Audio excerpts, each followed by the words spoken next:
E você, Christian, como é que você está antevendo aí esses próximos meses diante desse arranjo praticamente já definido?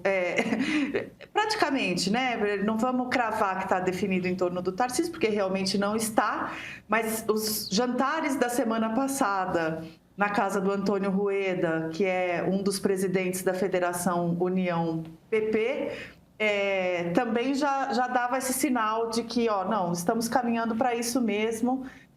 O que o Centrão vai fazer enquanto isso? Vai trabalhar para dizimar o governo Lula ou ainda vai tentar ali algum negócio, algum tipo de pauta? Não sei.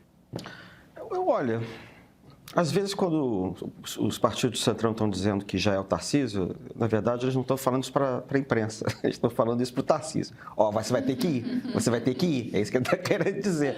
Né? Não fica aí não, mas aí, quer dizer, é uma forma de pressão.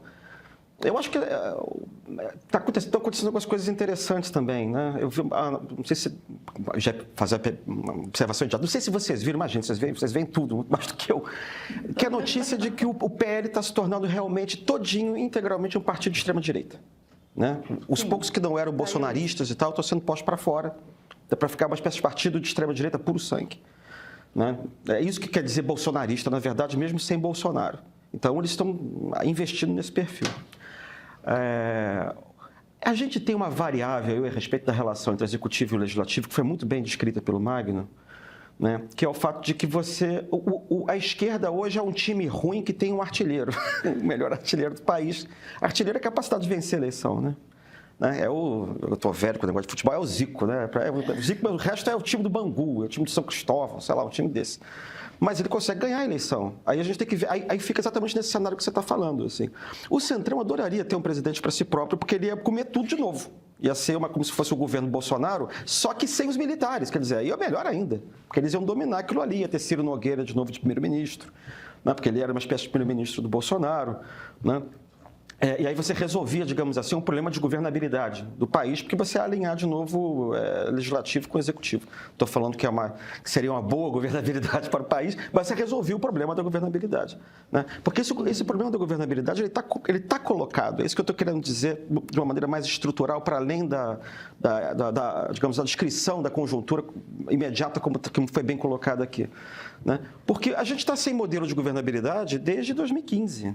Você não tem, o presidente de coalizão explodiu, como bem colocou o Magno, você tinha um Congresso que na maioria não era de esquerda, mas ele era cooptável pelos mecanismos de que o Poder Executivo dispunha na época para conseguir atrair.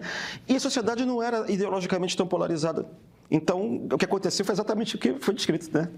Você tem uma maior ideologização do Centrão e, ao mesmo tempo, você tem o empoderamento do Poder Legislativo, mas um empoderamento que não corresponde a uma capacidade de imprimir direção ao país. Então, não existe governo de modelo de governabilidade. A gente está num sistema de paralisia. Isso por um lado. Se o Lula vence a eleição, e eu acho que todas as fichas do PT, o PT sabe, a esquerda sabe que não tem, provavelmente, muito improvavelmente, ele vai fazer maioria nas eleições legislativas do ano que vem. Então, é o tiro único. O tiro único é botar o Zico lá para fazer os gols, entendeu? Para ganhar de novo a eleição. Mas aí vai se colocar de novo o problema da governabilidade. Como é que isso vai ficar como é que fica para frente? O país vai ficar meio paralisado, ele não vai ficar sem direção, né? E aí tem a outra variável, que é a variável Trump. Eu tenho a impressão de que o mundo está ficando tão perigoso, de alguma maneira, né? Posso estar errado, mas assim, já falei isso aqui algumas vezes. Você vai ter um assédio em cima do governo Trump, com prisão de Bolsonaro. Você vai ter um assédio permanente porque o Brasil não está alinhado, é o principal país da América Latina. Você tem que recolocar a América debaixo da tutela dos Estados Unidos de novo. E nesse mundo, você precisa de um executivo atuante. Você precisa ter, pela força das circunstâncias, esse problema vai ter que ser equacionado ao longo do tempo, então, entendeu? Mas aí que tá. O Trump, ele gera um problema para a governabilidade, mas eleitoralmente para o Lula, ele está funcionando bem, né? Sim, mas aí você está falando em termos eleitorais. Eu estou tentando olhar de maneira estrutural no tipo de governança, de governo que o Brasil vai ter que ter para frente, que a gente não vai poder ficar num sistema de paralisia como a gente está, entendeu? A médio prazo, pelo menos. Porque o governo Trump tem tempo aí, porque mesmo que ele perca as midterms ano que vem, ele tem mais tem aqui 3 anos ainda pela frente. 3 anos e meio, entendeu? E como é que vai ficar a relação, por exemplo, com os militares? Como é que vai ficar o armamento militar? Ele vai botar uma esquadra aqui também, igual ele botou na Venezuela? Porque se ele começar a tratar o Brasil com o Lula como um regime cubano, né? Que é o que eles olham para a gente como se fosse um regime cubano, um regime venezuelano.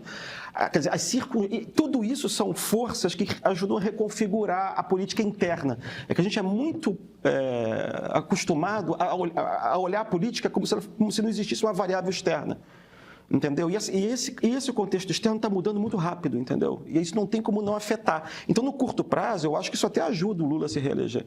Mas eu não sei se com um centrão reeleito como está hoje, se você renovar o Congresso da maneira que está, como é que você vai resolver isso na frente? Até porque a gente não recuperou o orçamento para o Executivo, né? Ele continua na mão do Legislativo, gerando questões aí, que o Dino pediu investigação também esse fim de semana. Exato. E aí esse é o assunto do qual a gente tem que falar mesmo, porque isso é uma das pontas, né? Tentar recuperar a capacidade o poder de agenda que a gente ciência política fala do presidente da República, que foi perdido completamente com essas emendas que não tem transparência aqui.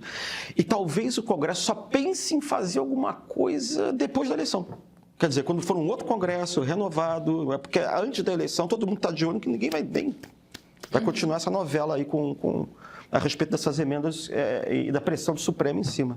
Depois também não, né? Porque precisaria haver uma renovação quase completa para desistirem aí do orçamento secreto, das emendas. Não, mas é que depois que eles são reeleitos, aí tem mais 4 anos, aí os senadores têm mais 8, e aí eles podem pensar em alguma coisa, entendeu? Porque eles só pensam naquilo, né? Que é o diabo da reeleição.